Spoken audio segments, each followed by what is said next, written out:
స్రక్చందన వనితాదీన్ విషయాన్ సుఖదాన్ మత్వా తత్ర విహరసే గంధ ఫలీసదృశాననుతే మీ భోగానంతర దుఃఖకృత స్యు చేతో భృంగ భ్రమసి వృధా భవమరు భూమౌ విరసాయాం భజ భజ లక్ష్మీ నరసింహానఘ పద సరసిజమకరందం.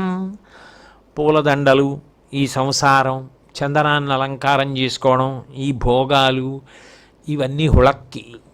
ఇన్నీ చేయబడిన శరీరం దోషిడి బూడిదైపోతుంది.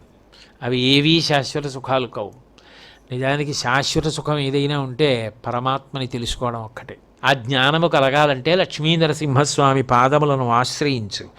తవహితమేకం వచనం వక్ష్యే శృణు సుఖ కామో యది సతతం స్వప్నే దృష్టం సకలం హి మృషా జాగ్రతి చ స్మర తద్వదితి చేతో భృంగ భ్రమసి వృధా భవమరుభూమౌ విరసాయాం భజ భజ లక్ష్మీ నరసింహానఘ పదసరసిజమకరందం.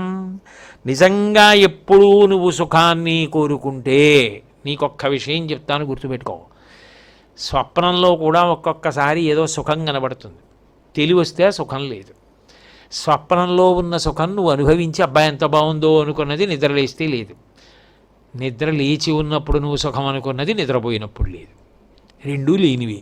ఉన్నట్టు కనబడి భ్రాంతిలో ఉన్నావు.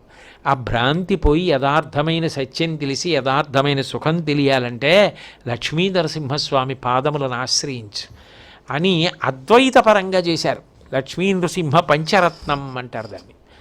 అది కూడా శంకర భగవత్పాదులు నృసింహ భక్తితో చేశారు.